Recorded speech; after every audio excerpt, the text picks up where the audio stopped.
అమెరికాలో ట్యాక్స్‌లు ఎంత కడతామనేది, మనం ఎంత సంపాదిస్తున్నాము, మనకి ఇల్లుందా లేదా, మనకి ఎంతమంది పిల్లలున్నారు, మన పిల్లలకి కాలేజీకి ఎంత కడతన్నాము, మనం స్టాక్స్‌లో ఏమన్నా పెట్టినామా లేదా, ఇలాంటి చాలా విషయాల మీద ఆధారపడి ఉంటది. ఇప్పుడు ట్యాక్స్‌లు ఇక్కడ అసలు ఎట్లా కడతారు, ఎంత కడతారు అవన్నీ కూడా చూద్దాం అమెరికాలో. ఇక్కడ టేబుల్ ఉంటది. ప్రతి సంవత్సరానికి ట్యాక్స్ రేట్లన్నీ మారుతా ఉంటాయి. ఇక్కడ చూసినట్లయితే 10% ట్యాక్స్ రేట్ సింగిల్ ఫైలర్స్ అంటే పెళ్లి కాకుండా ఉంటే 0 నుంచి సుమారుగా $10,000 వరకు జీతం వస్తే 10% కడతాము.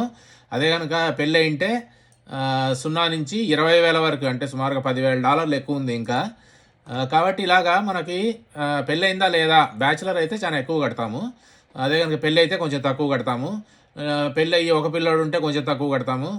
ఇద్దరు ఉంటే తక్కువ కడతాము. అట్లా ఇంకా చాలా విషయాలు ఉన్నాయి. అవన్నీ కూడా ఒక ఉదాహరణగా తీసుకొని సుమారుగా ఒక మనిషి $100,000 అంటే $1,00,000 సంవత్సరానికైనా సంపాదిస్తే, అంటే ఎవరైనా కానీ ఇక్కడ సాఫ్ట్వేర్ ఇంజనీర్లు సుమారుగా ఒక 5 సంవత్సరాల నుంచి 10 సంవత్సరాలు అటుంటే సుమారుగా ఒక 100,000 సంపాదిస్తారు. వాళ్ళది ఒక ఉదాహరణ తీసుకొని అది ఎంటర్ చేసి అదంతా కూడా చూద్దాము ఎంత అవుతుంది ఎంత వస్తుందని. ఇక్కడ ఉదాహరణకు చూసినట్లయితే సుమారుగా $86,000 నుంచి $164,000 వరకు అంటే $164,000 వరకు సుమారుగా 24% ట్యాక్స్ కట్టాలి. అది సింగిల్గా అయితే ఒకరే ఉంటే. అదే కనుక పెళ్ళి అయింటే సుమారుగా $172,000 వరకు 24% ట్యాక్స్ ఉంటుంది. 2 రకాల ట్యాక్స్లు ఉంటాయి, ఫెడరల్ స్టేట్ అని ఉంటాయి. ఆ రెండు కూడా సపరేట్గా ఎన్ని ఎంటర్ చేసి అంత చూద్దాం. ప్రాసెస్ ఎట్టుంటుందో, అసలు ఎట్ట కడతారో అంతా కూడా చూద్దాము. ప్రతి సంవత్సరము ఏప్రిల్ నెలలో డిపార్ట్మెంట్ ఆఫ్ ట్రెజరీ అని ఇంటర్నల్ రెవెన్యూ సర్వీస్ అని ఉంటుంది. వాళ్ళు ఒక డేట్ ఇస్తారనమాట. ఆ డేట్ లోపల ప్రతి సంవత్సరము ఏప్రిల్ లోపల అంత ముందు సంవత్సరానికి సంబంధించిన ట్యాక్స్లన్నీ కూడా మనం ఫైల్ చేయాలా. అది చేయాలంటే 2 రకాలు చేయొచ్చు. ఒకటేమో మనం ఆన్లైన్లో సాఫ్ట్వేర్లు ఉంటాయి. ఇదిగో ఇలా ఇక్కడ చూసినట్లయితే టర్బో ట్యాక్స్ అని ఒక ప్రైవేట్ కంపెనీ ఉంది, ఆన్లైన్లో మనమే చేసేసుకోవచ్చు. లేకపోతే ట్యాక్స్ యాక్ట్ అని ఇంకో కంపెనీ ఉంది, దాంట్లో మనమే చేసేసుకోవచ్చు. లేకపోతే హెచ్ఆర్ బ్లాక్ అని ఇంకోటి ఉంది, ఆన్లైన్లో చేయొచ్చు. లేదా వాళ్ళ దగ్గర ఇక్కడ ఆఫీసులు ఉంటాయి, వాళ్ళ దగ్గరికి కూడా పోయి చేయొచ్చు. వీళ్ళుగాక సన్నా సతగా చాలా ఇక్కడ పెట్టుకొని ఉంటారు ట్యాక్సులు చేసే వాళ్ళందరూ. వాళ్ళ దగ్గరికి మనం పోతే వాళ్ళు చేస్తారు. మనం ఒకరం పని చేస్తున్నా లేదా భార్య కూడా పని చేస్తున్నా కూడా మనమే చేసేసుకోవచ్చు డైరెక్ట్ గా. ఏం పెద్ద కాంప్లికేటెడ్ ఏం లేదు. మనకి ఇల్లున్నా కూడా మనంతగా మనమే చాలా ఈజీగా చేసేసుకోవచ్చు. ఆన్లైన్ లో అయితే ఫీజు సుమారుగా ఒక $100 నుంచి $200 వరకు ఉంటుంది. ఇంకా మనకి ఎంత కాంప్లికేటెడ్ గా ఉంది, మనకి ఏమన్నా రెంటల్ ప్రాపర్టీ ఉందా, ఇవన్నీ కూడా వాటిని బట్టి కూడా రేట్ డిసైడ్ చేస్తారు. బయటికి వెళ్తే కూడా సేమ్ రేట్కే చేస్తారు. సుమారుగా ఒక $100 నుంచి $200 వరకు స్ట్రైట్ ఫార్వర్డ్గా మనకి ఏమీ లేకుండా ఒక ఇద్దరు పని చేస్తా అంటే ఒక $200కి చేస్తారు. నేను ప్రతి సంవత్సరం ఆన్లైన్లో చేసేసుకుంటాను. ఇప్పుడు ప్రాసెస్ సింపుల్గా చూపిస్తాను అసలు ఏంటి ఎట్లని. ఇక్కడ మనం ఈ సాఫ్ట్వేర్లో ఏమడుగుతుంది అంటే మెయిన్గా మనం సింగిలా మ్యారీడా అని అడుగుతుంది. ఇట్స్ కాంప్లికేటెడ్ అని ఉంటుంది. అమెరికాలో చాలా కాంప్లెక్స్గా ఉంటాయి ఫ్యామిలీస్. కొంతమంది డైవర్స్ అయి ఉంటుంది, వాళ్ళకి భార్య ఉంటుంది, వాళ్ళు ఇంకొకరిని చేసుకుంటారు, ఈయన ఇంకొకరిని చేసుకుంటారు, వాళ్ళ పిల్లలు వీళ్ళ దగ్గర ఉంటారు, వీళ్ళ పిల్లలు వాళ్ళ దగ్గర ఉంటారు, పంచుకొని ఉంటారు. ఇంకా చాలా కథలు ఉంటాయి. వాటన్నిటిని బట్టి ఆ కాంప్లికేషన్స్ని బట్టి కూడా చాలా కాంప్లెక్స్గా ఉంటే బయటికి వెళ్ళి చేయించుకోవచ్చు, లేకపోతే ఆన్లైన్లో కూడా చేసుకోవచ్చు. సో మ్యారీడ్ అని పెడితే ఇక్కడ తర్వాత మనకి పిల్లలు ఎంతమంది ఉన్నారు, ఇండ్లు ఉందా లేదా, ఇండ్లు ఉంటే కొన్ని ఇన్సెంటివ్స్ ఉంటాయి, అవి చూపిస్తాను మీకు. మనకి ఇంకా ఏమన్నా వస్తాయా, మనకి రిటైర్మెంట్ ఇవన్నీ కూడా ఉన్నాయి. సో దీంట్లో కంటిన్యూ కొట్టాను. సో ఇక్కడ దీంట్లో చాలా నీట్గా అసలు స్టెప్ బై స్టెప్ మొత్తం అడుగుతుంది అనమాట. మనకు పిల్లలు ఉన్నాయి, మనకి కార్లు ఉన్నాయి, మనకు బ్యాంక్ అకౌంట్ల నుంచి ఇంట్రెస్ట్ వచ్చిందా అన్నీ కూడా సెలెక్ట్ చేస్తే వాటికి సంబంధించిన అన్నీ కూడా క్వశ్చన్లు అడుగుతుంది. మొత్తం అన్నీ ఎంటర్ చేయడమే. ముఖ్యంగా ఏంటంటే మనం చేసే ఆఫీస్ నుంచి మనకి W2 ఫామ్ అనే ఒకటి వస్తుంది. దాంట్లో మనకి శాలరీ అంతా సంవత్సరానికి అంతా కలిపి, ఉదాహరణకి 2021 సంవత్సరానికి అంతటి కలిపి మనకి ఎంత జీతం వచ్చింది అనేది వాళ్ళు ఒక ఫామ్ ఇస్తారనమాట. ఆ ఫామ్ని తీసుకొచ్చి మనం ఎంటర్ చేయాలి. మనం కరెక్ట్గా చేయాలి. ఎందుకంటే మనం ఎంటర్ చేసే ఇన్ఫర్మేషన్ మళ్ళీ వాళ్ళు గవర్నమెంట్ వాళ్ళకి పంపించింటారు అనమాట. వాళ్ళు ఇదంతా కూడా చూస్తారు కరెక్ట్ సరిపోయిందా లేదా, ఇటు తప్పు చెప్తున్నాడా లేదా అని. తప్పు చెప్తే మళ్ళీ మనకి తలనొప్పులు ఉంటాయి, తర్వాత మళ్ళీ ఫైల్ చేయాలి, ఇదంతా కూడా ఉంటుంది. ప్రస్తుతానికి నేను ఒక్కరిని బ్యాచిలర్గా ఎంటర్ చేస్తాను.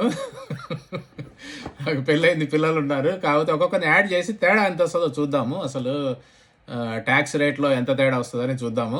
ఇంకా ఈ ట్యాక్స్ దాంట్లో చాలా కాంప్లెక్స్గా కూడా ఉంటాయి. మనం ఆర్మీలో కనుక పనిచేస్తే, మనం నేషనల్ గార్డ్గా పనిచేస్తే, మనం దేశానికి పనిచేస్తే, ఇట్లా రకరకాల ప్రశ్నలన్నీ కూడా ఇవన్నీ చాలా ఉంటాయి. మనము స్టేట్కి డిఫరెంట్ 2 ట్యాక్స్లు ఉంటాయి. ఫెడరల్ ట్యాక్స్ ఒకటి కట్టాలి, మళ్ళీ స్టేట్కి ట్యాక్స్ కట్టాలి. కాబట్టి మనం ఏ స్టేట్లో ఉన్నాము అనే దాన్ని బట్టి కూడా ట్యాక్స్లు మారిపోతుంటాయి. కాలిఫోర్నియా అటు ఉంటాయి, ఎక్కువ ఉంటాయి ట్యాక్స్ రేట్లు స్టేట్కి. ఫెడరల్కి ఏమో మొత్తం సెంట్రల్ గవర్నమెంట్ మాత్రం మొత్తం సేమే ఉంటాయి. మనము ఏ స్టేట్లో నివసించినాము, ఆ జాబ్లో చేసినప్పుడు అనే దాన్ని బట్టి కూడా మనకు ట్యాక్స్ మారుతూ ఉంటుంది. ప్రస్తుతానికైతే నేను ఇక్కడ సింగిల్ అని సెలెక్ట్ చేసినాను. తర్వాత వచ్చి మారుద్దాము. దాన్ని ఇక్కడ చూపిస్తానమాట మనకి ఎంత ట్యాక్స్ అవుతుంది ఎంత అని కూడా. మనం ఇంకా వేరే పిల్లల్ని ఎవరైనా పెంచుకుంటుంటే వాళ్ళకి అయ్యేది ఎంత కూడా చాలా కాంప్లెక్స్గా ఉంటుంది. అమెరికాలో ఉండే ప్రతి ఒక్క మనిషికి ఒక సోషల్ సెక్యూరిటీ నెంబర్ అని ఉంటుంది. మనకి యూనిక్గా ట్యాక్స్ ఐడి మాదిరి ఉంటుంది అనమాట. ఆ నెంబర్తో ఇదో మనకి జీతం అంతా కూడా మనం పనిచేసిన కంపెనీ వాళ్ళు ఇదిగో ఇట్లాంటి ఫామ్ పంపిస్తారనమాట. ఆ ఫామ్లో మనము ఎంత డబ్బులు వచ్చింది, ఫెడరల్ గవర్నమెంట్కి ఎంత ట్యాక్స్ కట్టినాము, తర్వాత స్టేట్ మనం ఏ స్టేట్లో ఉన్నాము, ఆ స్టేట్ ఎంప్లాయర్ కోడ్ వాళ్ళకి ఎంత ట్యాక్స్ కట్టినాము, ఇవన్నీ ఉంటాయి. వీళ్ళు ఏంటంటే మనకి స్టాండర్డ్గా మనకి ట్యాక్స్ కట్ చేస్తూ వస్తారనమాట సంవత్సరం అంతట్లో కూడా ముందే.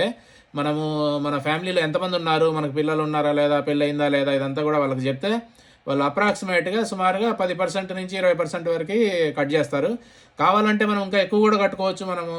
మనకి ఒకవేళ ఎక్కువ అవుతుంది, మనకి ఇంకా చాలా డబ్బులు వచ్చేది ఉంది కాబట్టి మనమే కట్టాల్సి ఉంటుంది కాబట్టి మనం కావాలంటే ఎక్కువ ట్యాక్స్ కూడా కట్ చేయించుకుంటా పోవచ్చు. ఇంకా మనకి ఏదైనా వచ్చేది ఉంటే ఇక్కడ ట్యాక్స్ సాఫ్ట్వేర్లో ఇట్లా మన అడ్రస్ అంతా ఎంటర్ చేస్తాము, అదంతా కూడా ఎంటర్ చేస్తాము. ఇంకా తర్వాత పోతా ఉండడమే అనమాట. అన్ని క్వశ్చన్లు అడుగుతుంది, మొత్తం అన్ని కూడా వరుసగా చేసుకుంటా పోవడమే అనమాట. చాలా సింపుల్గా ఉంటాయి అన్నీ. ఒక్కొక్క క్వశ్చన్ అడుగుతుంది, మనం సింగిలా మ్యారీడా అన్నీ కూడా అన్ని ఎంటర్ చేసుకుంటూ పోవడమే. ఊరికనే నేను ఇది ఎంటర్ చేస్తాను, ఇది ఫైల్ చేయడానికి కాదు.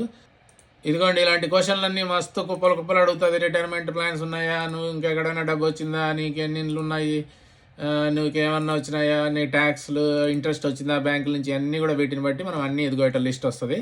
ఇక్కడ లిస్ట్ చూసినట్టయితే మనం బేసికల్గా జాబ్ W2 అనేది మనకు వచ్చిన ఇన్కమ్ అనమాట.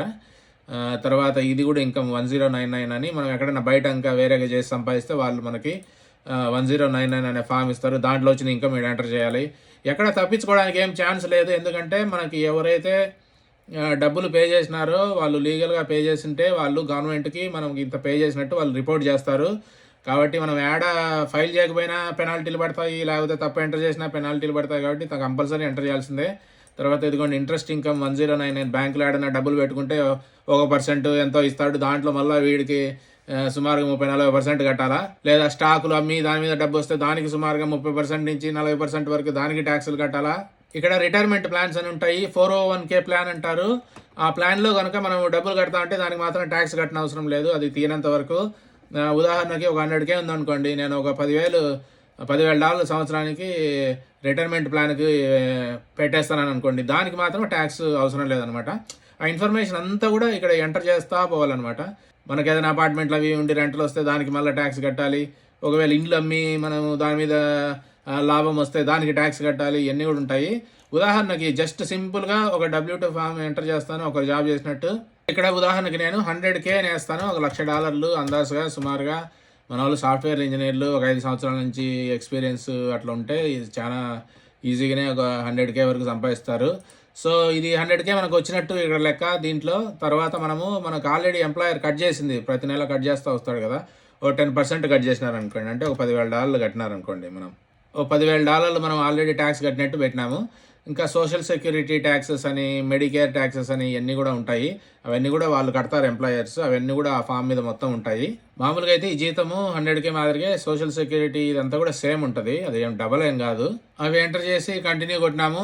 ఇప్పుడు ఇక్కడ మనకి ఏంటంటే ఈ సాఫ్ట్వేర్లో ఇక్కడ పైన చూపిస్తూ ఉంటుంది మనకి ఎంత వస్తుంది, మనకు ఆల్రెడీ ఎంత కట్టినాము, ఎంత కట్టాలనేది ఇంకా అప్డేట్ అవుతా పోతా ఉంటుంది అనమాట. సుఖాలు కనిపిస్తూ ఉంటాయి మనకి, డబ్బులు వస్తుందా పోతుందా ఏమీ లేదు. ఏంటంటే బేసిక్గా ముందు ఎక్కువ కట్టింటే మనకి వెనక్కి వస్తుంది. ఒకవేళ ముందు తక్కువ కట్టింటే మనం కట్టాల్సి వస్తుంది. దాంట్లో మ్యాజిక్ ఏం లేదు, అది పెట్టి ఇది పెట్టి అది చేసి మాయ చేయాలని ఏమి చేయడానికి లేదు. ఫిక్స్డ్గా మనం ముందు కట్టింటే మనకి ఎక్కువ వస్తుంది, లేకపోతే కట్టాలా. నేను ప్రస్తుతానికి ఓన్లీ ఇన్కమ్ పెట్టినాను, అసలు ఏమి 0 కట్టినామని పెట్టినాను, ట్యాక్సులు 0 కట్టినాము. కాబట్టి చూద్దాం ఈ ఏమవుతుందో ఎంత వస్తుంది అనేది. ఇక్కడ పైన చూసినట్టయితే మీరు 100kకి సింగిల్గా నేను ఒక్కనే ఉంటే $15,000 సెంట్రల్ గవర్నమెంట్కి, ఫెడరల్ గవర్నమెంట్కి కట్టాలా. స్టేట్కి వర్జీనియా స్టేట్లో ఉన్నానని పెట్టినాను, వాళ్ళకి 5,000 కట్టాలా. అంటే ఏమని అర్థము, $15,000 ప్లస్ ఒక $5,000 అంటే $20,000 ట్యాక్స్ కట్టాలా. అంటే 100kలో 20,000 ట్యాక్స్లు. నేను ఒక్కనే పెళ్లి కాలేదు కాబట్టి 20% పోయిందనమాట ట్యాక్స్. ఈ 20% ట్యాక్స్ అస్సలు ఏమీ కట్టలేదు కాబట్టి ఇప్పుడు కడతాము. లేకపోతే మనం సుమారుగా 10%, 15% ప్రతి నెల, లేకపోతే 3 నెలలకు ఒకసారి కడతా ఉండాలా. ఒకవేళ అంతా లాస్ట్లోనే కట్టాలంటే కుదరదు, వాళ్ళు పెనాల్టీ వేస్తారు గవర్నమెంట్ వాళ్ళు. తర్వాత మనం కట్టాల్సిన ట్యాక్స్కి ఇంట్రెస్ట్ రేట్ కూడా కట్టాలి ఫైనల్గా.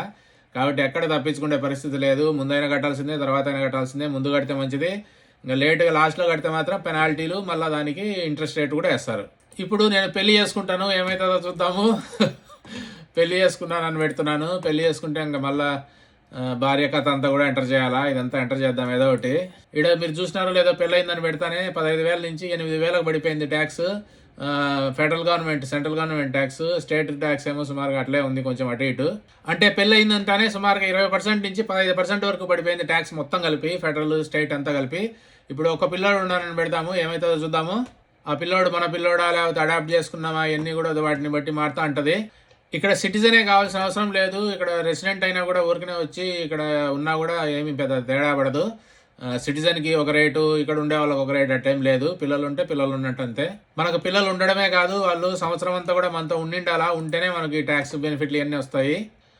ఇక్కడ చూసినట్టయితే స్టెప్ బై స్టెప్ మనం ఎంటర్ చేస్తాను, ఇక్కడ మారిపోతుంటే ఇక్కడ చూసారా స్టేట్ ట్యాక్స్ తగ్గింది కొంచెము. ఇంకా ఇక్కడ మెయిన్ గా ఏంటంటే ఏమన్నా మనం ఫిక్స్డ్ డిపాజిట్లు ఏమన్నా చేసింటే సీడీలు మాదిరిగా వాటి మీద ఇంట్రెస్ట్ కట్టాలి.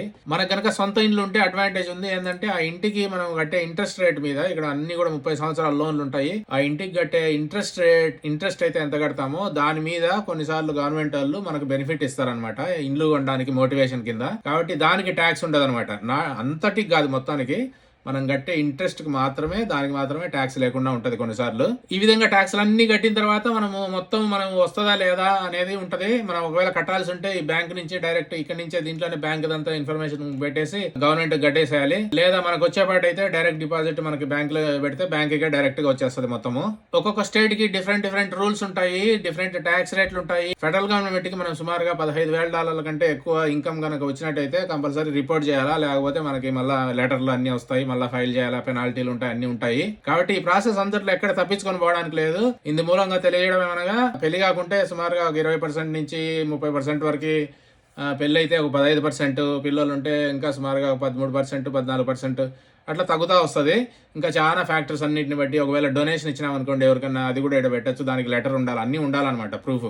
వాళ్ళు కొన్నిసార్లు అడుగుతారు, పంపిస్తారు మనకు క్వరీ చేసి దానికి ప్రూఫ్ పంపమని.